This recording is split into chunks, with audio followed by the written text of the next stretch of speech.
That's right. Beautiful. Good Waking up the morning. morning. With the help of Hashem, we are learning Yerushalmi Truma is Perek Zayin, Halacha Aleph. And yes, today we are transitioning into Halacha Beis.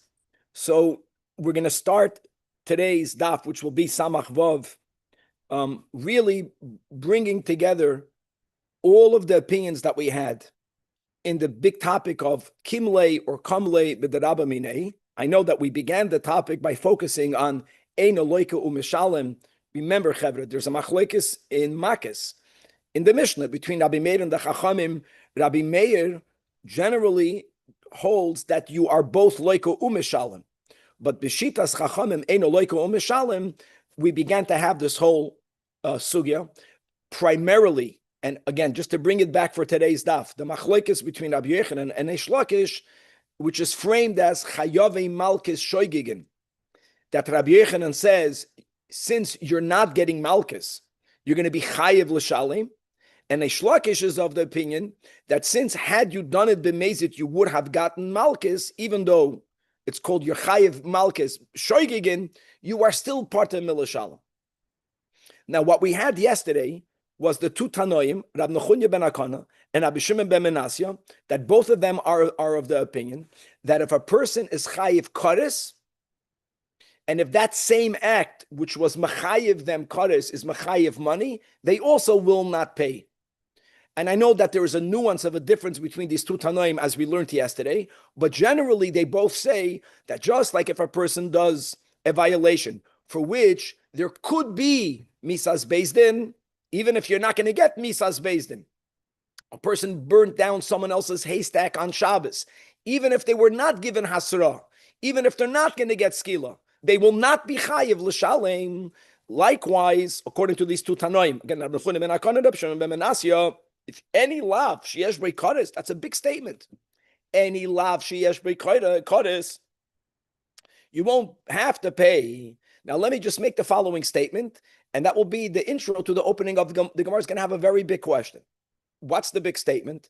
Chavra, as a rule, there might be there are exceptions to rules, but as a rule, every lav sheyesh by kares is also chayiv malchus if it's a lav sheyesh by maisa. So let me word it this way: according to the Eish Lakish, why do we even need a Rabbi Shimon ben Menasya, a Rabbi Nechunya ben Akana? What does he hold?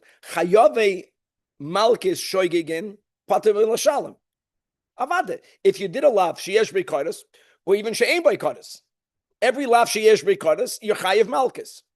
The fact that you're chayiv now, Meila Rabbi Yochanan would say when you're not getting malchus, you're chayiv l'shalem. Maybe that will be different by kodes, but according to the Eish Lakish, we don't even need Rabbi Shimon ben Menasya. We don't even need Rabbi Nechunya ben Akana. And when you violated a isur sheyesh b'kodes as a rule by doing something, you're also chayiv malchus, even if you're not going to get malchus because you were shogig, you're going to anyways be exempt from paying.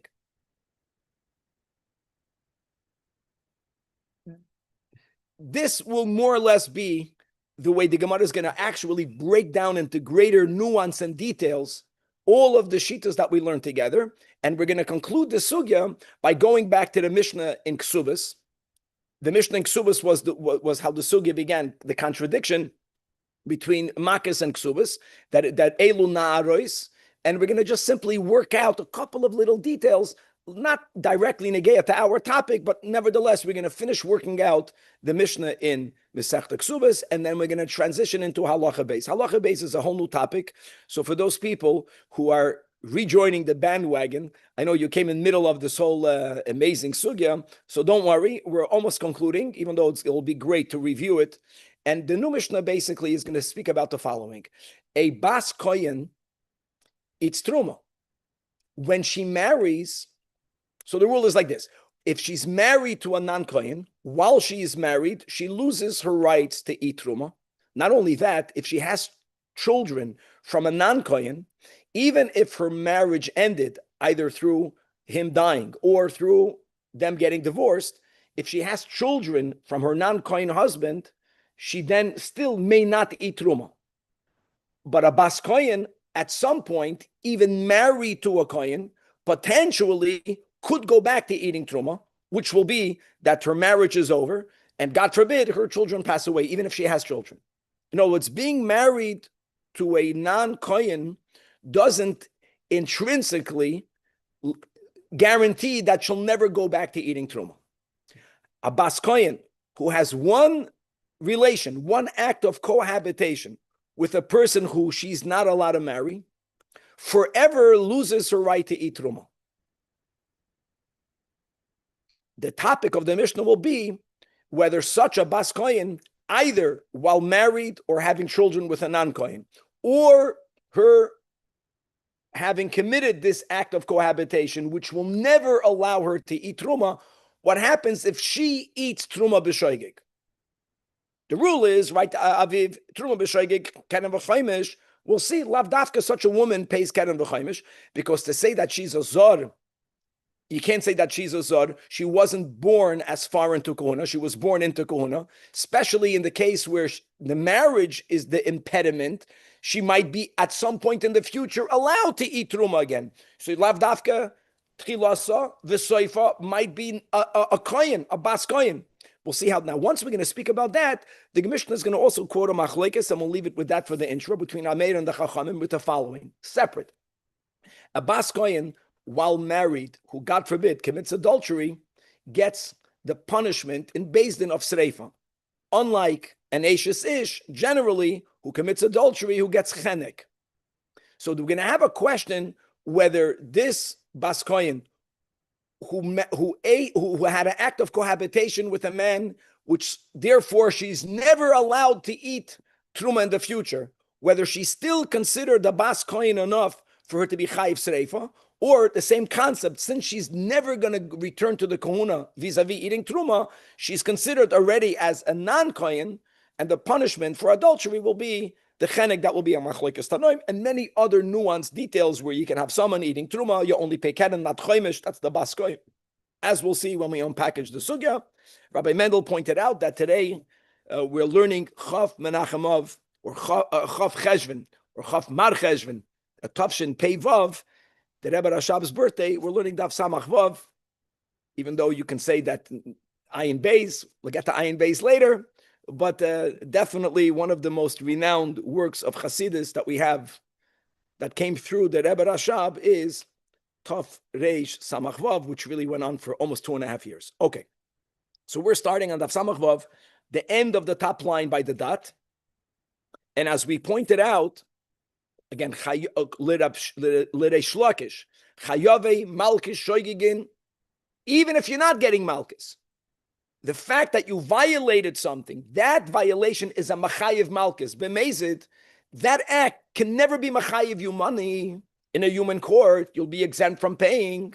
So Al Date the Rebbe Shimon ben Lakish, Ma ben Ilan Tanoye le Ilan Abanon. What novelty do we have between the Shita of Rabbi Nechunya ben Akana and Rabbi Shimon ben Menasya that we learned at the end of yesterday's shir, that they are of the opinion that if someone violates a law for which you're chayiv kares, since you're chayiv kares, you don't have to pay.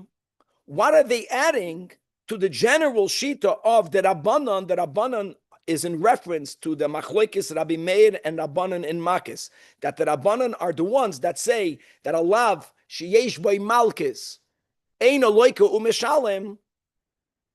And again, Rabbi Yochanan, I'll tell you what they're adding. Because Rabbi Yochanan says that when do the Chachamim say, Ein aloika umeshalem, when you're actually getting Malkus. When you are actually, but if you're not getting Malkus, then you will be Mishalem. So on that, you need to have other Tanoim, Rabbi Nechunya ben Akanya, V'chaveira, Rabbi Shimon ben Asya, to say that even though mitzad, the Ein aloika umeshalem, when the Malkis is not being given because there was no Hasra, you will be Mishalem. But if it's a lav, not only that it has Malkis, but it's a lav that is a violation of a Kares, the Kares will exempt you from a L'Shalem. So they're adding something. But according to Reish Lakish, they're not adding anything. Based on one Nukuda that we just didn't say yesterday. A lav, Sheyesh by Kares, has Malkis. Just to know how it works.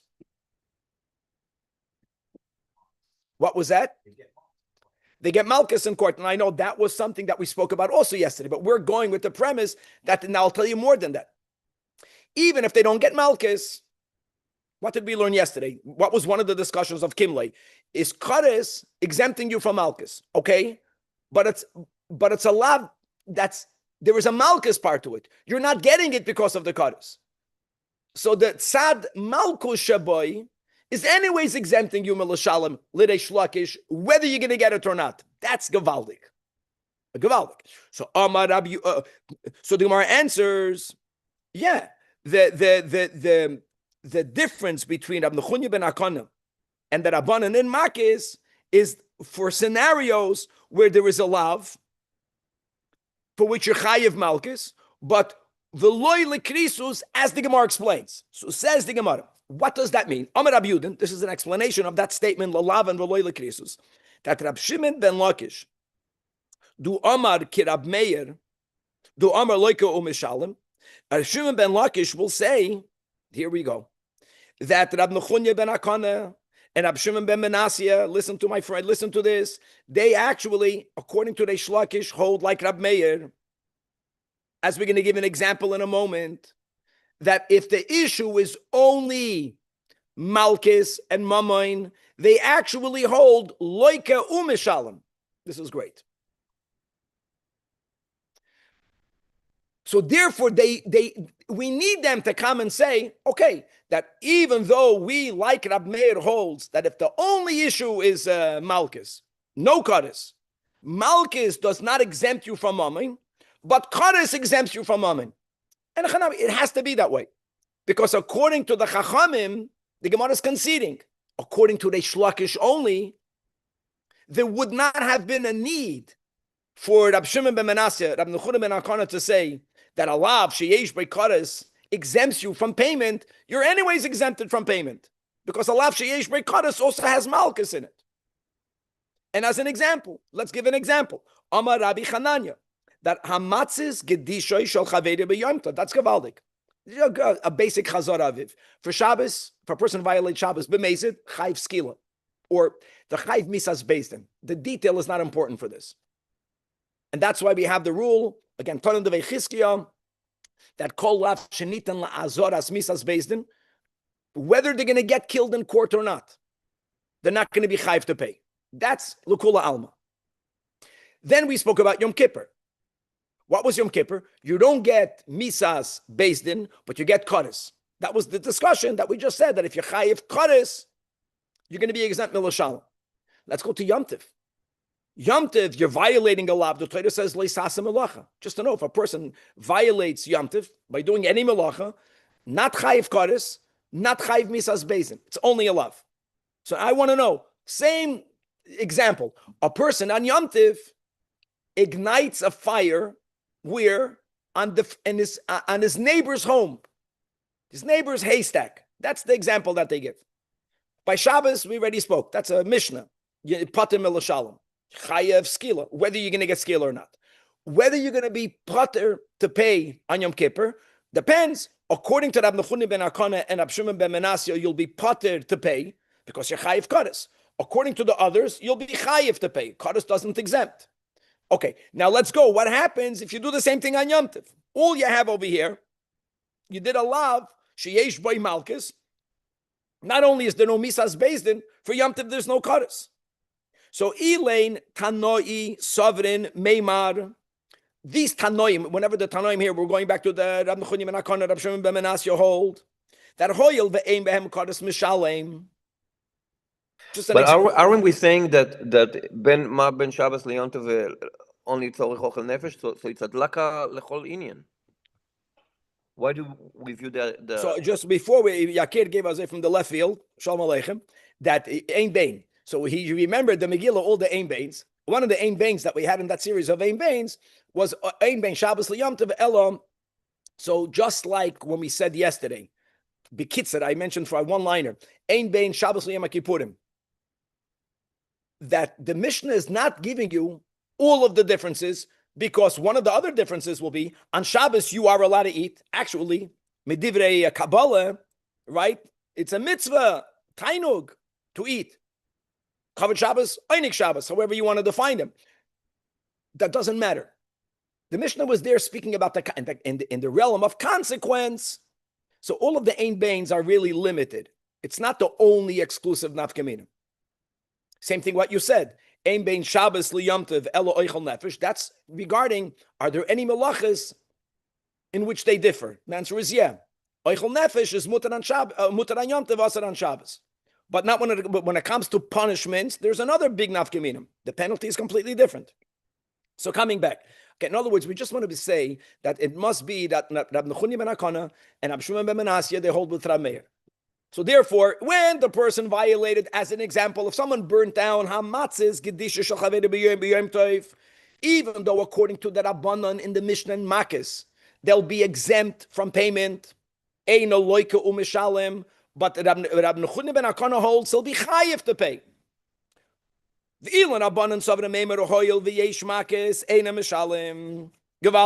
So now we need on that to have an Abduchuna ben Akana to say, hold on, that I agree with Rav Meir if the issue is only Malchus.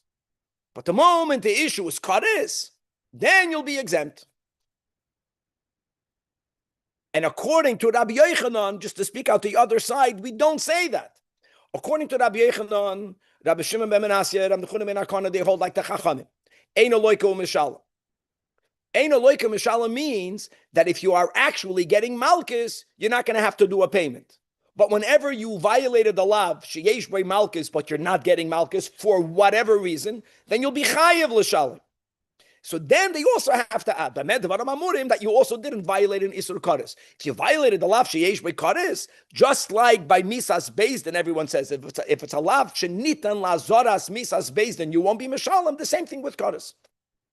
The Chachamim against Rab Shimon ben Menasya and Rab Nechunya ben Akana hold, no, that Kares is something that's given by Hashem, and that's the way we paskin. Beis Din does not give two punishments. I'm saying that's the way we paskin in the sugya of Kam Lebe D'Rabba Minei. One violation cannot be mechayiv the same person, two different chiyuvim in a Beis Din. Which one will he get? The Rabbah. Even though we also remember in the first daf of the sugya, we learned the machlekes, we learned Nasan Bar Hoshaya holds, you don't get both, you pay and you don't get malchus. For some people, what's worse depends for the person. Many people will say the worst thing is to have to give money. Beat me, but I'm not going to lose money. Right? The famous Chazal. For some people, chavivin their money more than their bodies, more than their life. Okay. All of this began because we brought the stira between makis and ksubas. That once we established that if a man has an act of cohabitation with his sister, God forbid, Chayiv, Malkis, how did the Mishnah write in ksubas? That if a person is ma'anes, double, God forbid, his sister, he's chayiv the 50 shekel knas, eino loiko mishalim. That's how we began all that. And for which Reish Lakish responded, so that was the whole thing. Rabbi Yochanan had a simple solution. I'll tell you the solution. When a person does something with hasra and they get malchus, hitake won't be mishalim the knas. The case in Elu Narois, that's simple, was a man, God forbid, violated his sister, but there was no hasra. He's not going to get malchus. He's going to be chayiv l'shalom. Reish Lakish had a problem. Reish Lakish can't give that answer. It makes no difference whether you're getting malchus or not. So Reish Lakish, throughout, every time, what did he always say? That Mishnah follows Rav Meir. That was the irony the Gemara pointed out. You can say every single Mishnah is Rav Meir, but you can't say the pasuk of Truma is Rav Meir. Ultimately, he says the pasuk is an exception. Our sugya, if you remember, we're learning Masechta Truma is ha'oichel Truma b'shoige gechayv keren v'choimish is an exception. That was, but Reish Lakish already established the Mishnah in Ksubas like Rav Meir.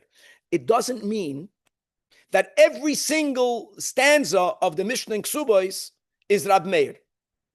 Very important rule.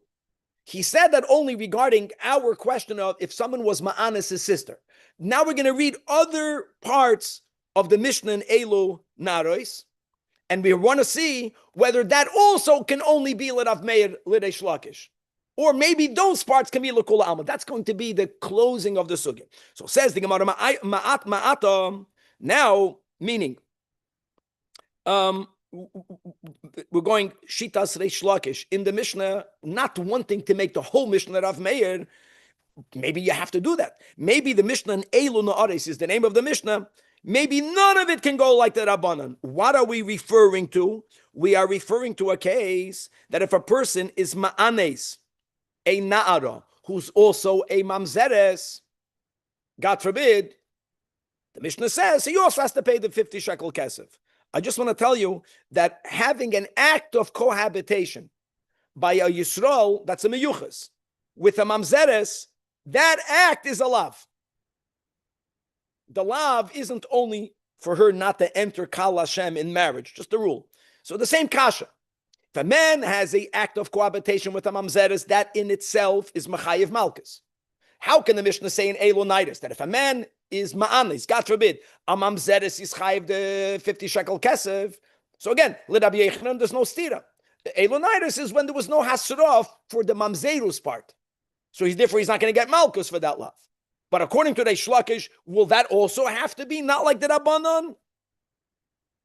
So no, that doesn't have to be. Amar Rav Matanya, I'll tell you, which Jew is going to get malchus for an act of cohabitation with a mamzeres, like I mentioned, a Yisrael meyuchas. But if the Yisrael himself is a mamzer, just as an example, a halachic mamzer, then there's absolutely no lav. He can actually marry. He should marry her. He can marry a mamzeres. He shouldn't have an act out of marriage. But we're talking about there's no malchus for that. So tiftoid divrei hakol. That line can at least be divrei hakol by a mamzer shabal mamzeres. So the act of cohabitation in itself is not machayev malchus. That's why if he was ma'anis her, God forbid, he'll have to pay the 50 shekel kesef. And the next case.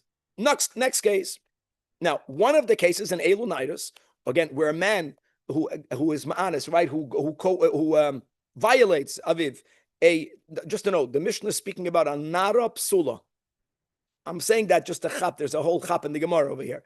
One of the cases will be his brother's wife. Now, hold on. If the brother's wife is married, then the act of cohabitation is a lav sheniten lazoras misas beisen eishesish chayv chenek.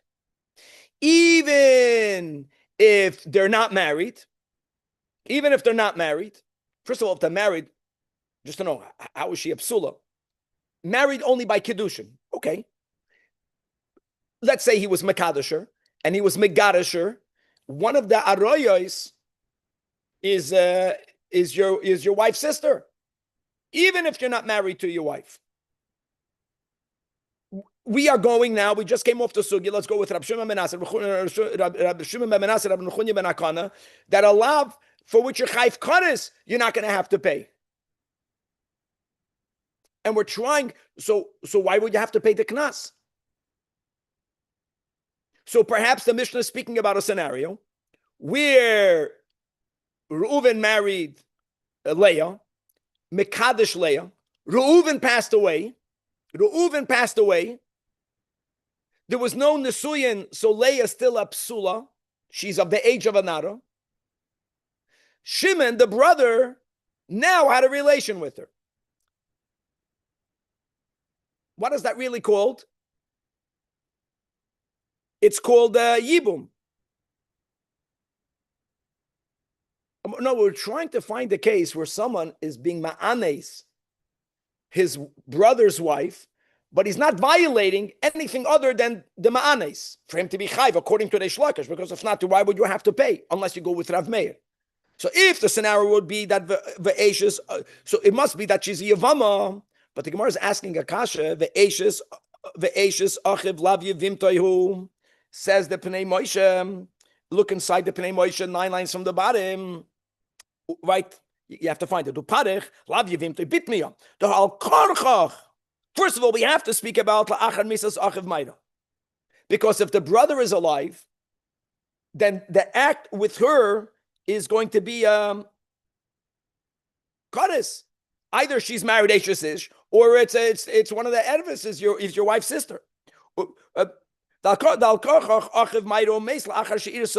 So it must be that he died after only Erusin, just that's the way she'll be a night of psula. The im loy meis, Eishis ishi.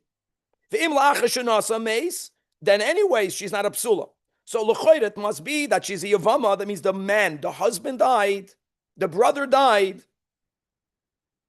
Now, the problem is, so we resolved, right? So there's no Isur Kaddish, there's no Isur. There's only one problem, and this I want to say, that the knas of ma'anes cannot be said over here. Because if that happened, God forbid if a man violates, but if the yavam is ma'anes, the yavama, it creates the marriage, and the Gemara is going with a given, they won't be given a knas. Not to be misunderstood that there's anything kosher with what happened. But when the Torah is giving you the dinim of a man being ma'anes, a woman, it cannot go to a scenario where it's going to actually affect the yibum.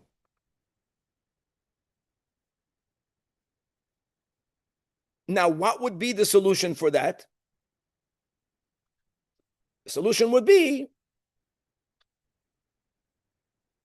which we try not to do, is that the Mishnah is not going according to everyone. The Mishnah will say, let's, as an example, that there was Kedushin, there was a divorce. She's not a married woman. It's not a lav shenit and lazaras misas basin. It's a lav sheyesh by kadis.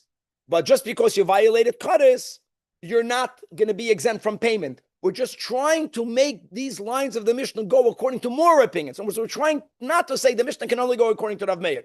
So the Gemara answers, Tiftar, that will be the solution. Now, she has to be a not a psula. You have to remember the dinim of Yibam. It's not so complicated. So I said, Reuven married Leah. Reuven had children from a prior marriage. I'm saying that because Leah, to be a psula, that means that Reuven and Leah never were together. Since Reuven had children from another marriage, if he was ma'ares only, he would give kedushin to Leah. If Reuven passes away, then there is no yibum. And since there's no yibum, the eres isha umeis uba'achivanasa. In such a case, there is no skila. There's no skila. She's not a married woman. And therefore, he's going to be chayiv money. Well, I want to point out what the Gemara is saying in between the lines. It would be 50, right? But according to whom, when the brother, when the brother passes away, I'll go back. A man is, one of the edifices is to marry your brother's wife. Even after he passes away, it's a Isur Kaddish. Elama, in the case of Yibum, it's a mitzvah. That was the whole Masechta Yevamis. It's either Asur Kaddish, it's an erva, or it's a mitzvah. What the Gemara is really telling you is that this Mishnah cannot go according to Rav Nechuni ben Akane. Cannot go, because since you're chayiv Kaddish, you're not going to be chayiv to pay. Even according to Rav Meir. That's what I think the Gemara is trying to show you at the end of this whole sugya. And Chavra Hadar and Allah, we should come back to this. It was fascinating. And we're starting Pasha a new din, a very simple din compared to what we learned before. We're coming back. I can tell you, it felt like we went through a few daf and Masechtas Bavli. Now we're coming back to the Yerushalmi. The Mishnah wants to give us other cases, Aviv, that's the point, where someone who's a non-kohen ate truma, and they b'shoigeg, and they won't have to pay keren v'chaimish. Here's the example. Bas kohen shenises li Yisrael. And as we mentioned in our words of introduction, that during her marriage, prior to her marriage, she's entitled to eat truma. During her marriage, she's not allowed to eat truma. Even if the marriage terminates, death or divorce, if she has children with her non-kohen husband, she also may not eat truma, but there's always the possibility, theoretically, if God forbid her children pass, even if they pass away and she's not married, then the Torah says, then she returns to her father's home. Or, she can be married and not have children yet, and the marriage, God forbid, can end. So just remember, a bas kohen that's married to a Yisrael doesn't always say she'll never go back to kahuna. Doesn't work that way. So if she ate truma, the Mishnah is speaking about b'shoigeg. Says the Mishnah, that's the point, that she only has to pay the keren. She doesn't have to pay the chaimish. Look and right to turn the daf samach vav on the base. But she ve'eina mishalemes says chaimish. Why not look inside the top marafulda? And we're going to go through the marafulda in the whole Mishnah. Avaloy chaimish because dikoy henesi. Even though she's married to a Yisrael. When the Torah says v'chol zar lo yoichal kodesh, and then if you ate it, you're chayiv to pay. That's called a zar. A zar means a non-kohen. It says, say Chazal, v'yotzas zu, that excludes this woman. She's not a zara. Aleph, she began as a kohenes. Beis, both. She might go back. Ve'efsher lo shetoshuv lebeis avia b'norea v'tehei muteres lecha b'truma. So she has these two, past and future. Past vadai and future, she might go back to be a kohenes. Now, another din.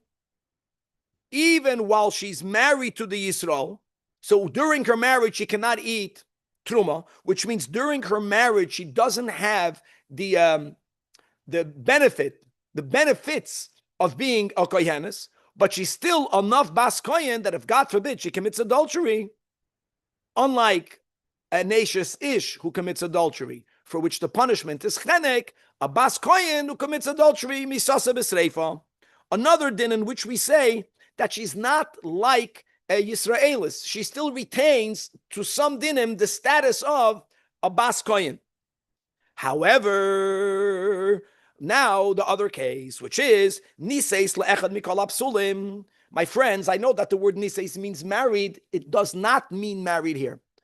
It also means married. Niseis means that if a bas kohen once, even not marriage, had an act of cohabitation with a man that a bas kohen cannot marry, that in itself takes away her rights of eating truma forever. That's the marriage. Marriage means if she had a relation. Now, she began as a bas kohen, but she will never go back to having the full-fledged status of a bas kohen. She'll never be able to eat truma again in her life. So now, if she was the one that ate truma b'shoigeg, she's already, according to Rabbi Meir, she's already considered a zor. Mishalem is keren v'chaimish.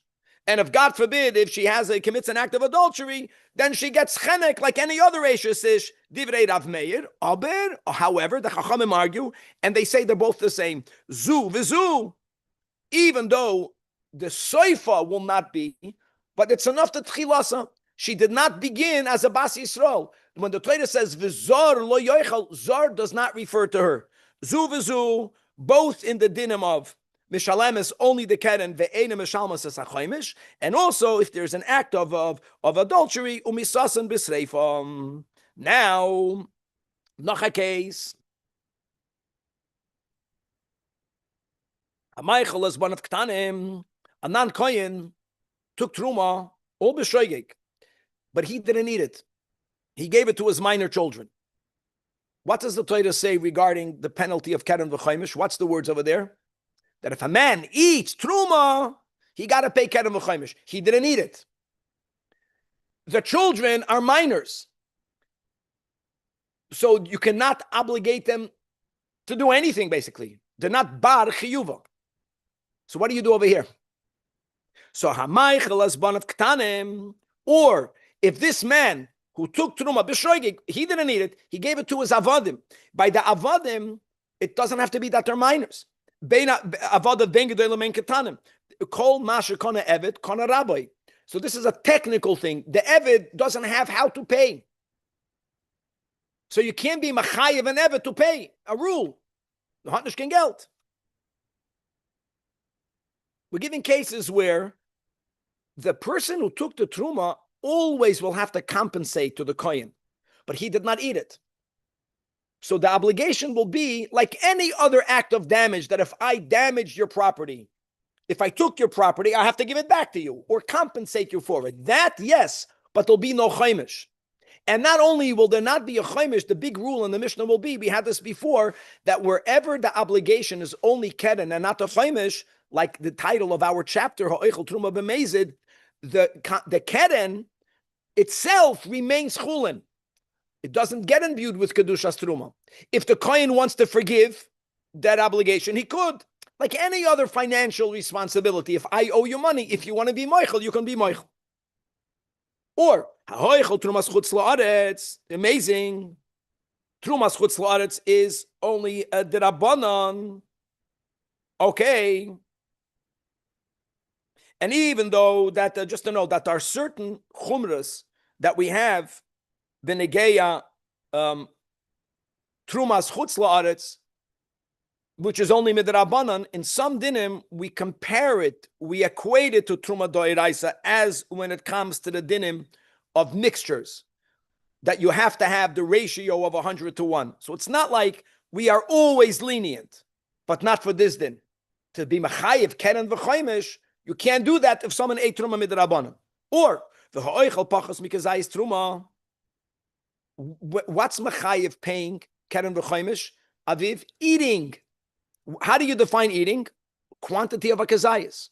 You can have food that's less than a kazayas, but it's worth more than a pruta. So as far as financial, if I'm not allowed to steal from you even less than a pruta. Elamat Beis Din won't get involved unless it's a pruta. But if I take away a pruta of your value, the financial part has nothing to do with the kazayas. I took your property, however I did it, I'm chayv to compensate. But for eating, you didn't eat. A great example. So in these cases, you're only mishalom the keren. You're not mishalom the chaimish. And therefore, since it's only keren, we view the tashlumin as chulin. We don't say, like we learned in the last chapter, that this payment has to come from chulin misukalim, but then it becomes imbued with kedushas truma. Does not happen. And furthermore, since it's only looked at as a financial compensation, that imrotza hakoyin limchol, moichel, and that's the klal. V'zeh klal, to close, that kol ha-mishalem keren v'choimish. First of all, hatashlumin itself is truma. As we said, it becomes endowed with kedushas truma. It's not, you don't begin with truma. Fakert, you have to pay dafka from chulin misukanim, but it becomes truma.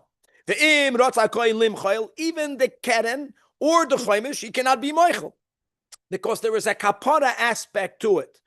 However, but whenever you're only obligated to pay the keren, but you don't have to pay the choimish, number one, the tashlumin only has a status of chulin. It never becomes endowed or imbued with kedushas truma, and also b'meil, it's all connected.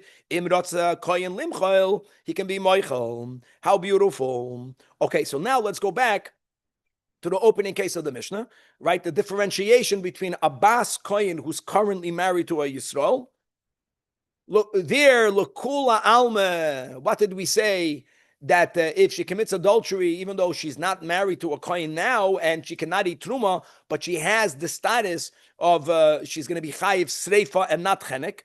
So the only problem with the words of the Mishnah is the Mishnah opened up with the words bas koyin, right? Sheniseis li Yisrael. Truma. That's what I mean. So mishalem is keren, and then the rest you can see on top of the amid. Ve'ena mishalem is chaimish, umisasar b'sreifa. The Gemara just wants to make it clear. I don't know why the Yerushalmi had to do that. That she's not getting put to death because she ate truma. No, the Mishnah never said the words that she was mezana. So the Gemara kachi masnisa. For the eating of the truma, mishalem is keren, ve'ena mishalem is chaimish. But then put in parentheses, zinsa, and the parentheses. For that, the Mishnah says that if that happened, God forbid, is misasa bisreifa. Now, everyone agrees to that. But if the reason why she's exempt from eating truma, it's not because she's married to a Yisrael, but it's because she had an act of cohabitation with someone with whom she may not marry, and that is mechalel, her status as a full-fledged kohenes, and she will never be able to return to eating truma ever. And that's the machloikes Rameir and the Chachamim. So the Gemara explains, what's the reason for Rav Meir? Why does she get chenek? Well, you can argue she's still a bas kohen. Her father is a kohen. So he says the pasuk in Parshas Emod, and you can look inside the Torah Oir Hashalom, reads ubas ish kohen ki seichel liznois. The word seichel means if she desecrates herself by having znus while she's married, so as aviyah hi mechaleles, which means that she's mechalel the status of kohuna she got from her father, and ba'esh tisarif. So says Rabbi Meir, the S avia superfluous. We're saying, Bas Koyen. S avia is coming to tell you, do you know which one is Be'ez T'Saref? A woman who in the future is able to go back to her father's home, which means to eat Truma. Which will mean, even though she's married now to a Yisrael, still S avia. That's the way he teaches. That S, that's the S avia. S sheru'uya lachsa lebeis avia. She will be the one that be'esh t'saref. Now, a woman who, because of her act of cohabitation, one with whom she may not marry, everyone agrees to this law. She'll never be able to eat Truma again in her life. That means that she never will be able to go back to Es Avia. She's no longer Es Avia. So not Be'esh T'Saref. Elamad, the din of any Yesha Sish. Shezinsa Shemisasa Bechenek. Yotzazazu She'en Rula Lachzal Be'esh Avia. That's the Chachamim. Now, says the Gemara, I have a simple kasha. O Yesha Sish. Bas Koyen. Doesn't that act of Znus in her marriage never allow her to go back to eating Truma? It will never allow her to, it would never allow her to eat Truma. That's the rule. A Bas Kohen who has an act of cohabitation with a man with whom she's not allowed to marry, that would also include a married woman who has an act of cohabitation with any man. That also does not allow her to return to Beis Avia. That's a bomb question. And the Gemara says, no, that the Es Avia means prior to this act of Znus. You're right. A Bas Kohen, an Eishes Yisrael, who, God forbid, is Mizana, will never be allowed to eat Truma in her life, even if her marriage gets dissolved and she has no children. But that is the consequence of this act of Znus, prior to which she would have been able to return. So therefore, according to Rav Meir, she will still get Sreifa. Niseis lekosher. The Zinsa, fragt die Gemara, harehi ro'oya lachse lebeis avia? No, she cannot. So my kedoin, so answers the Gemara, still she'll get Sreifa, because Kiseicha Liznois comes to tell you, Eshe Chilula Machmas Haznus. And Veloy Chilula Machmas Nesuyin. When Machmas Nesuyin, again, Aviv, doesn't mean marriage. The pasuk is only excluding a woman that because of her prior act of bia with a man with whom she may not have bia, that is what takes her out from the status of the Bas Kohen, and she's excluded from this pasuk be'esh t'saref. However, not this woman. Going forward, she'll never be able to eat truma. But when she did the act of znus, she's still considered the Bas Kohen, and she gets reifa. That's all Rameir. The Chachamim, my Talmud, the Rabbanan, why did the Rabbanan say that what? That even if she'll never be allowed to marry a Kohen again, she will always get Misasa B'Sreifa, because the pasuk opens up, Ubas Ish Kohen, she is a Bas Ish Kohen. So ask the Gemara, if you want to really extend it, Ma'ata frek the Gemara, Afilu Chalala Mikana, what about a woman who's a Bas Kohen? I'll give you an example.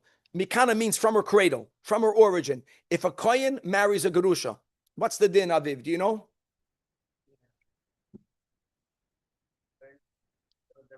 Very good. But there's a difference. The man himself, ironically, even though he's creating halalim, he's not a halal forever. While he's married to the Gerusha, he's excluded.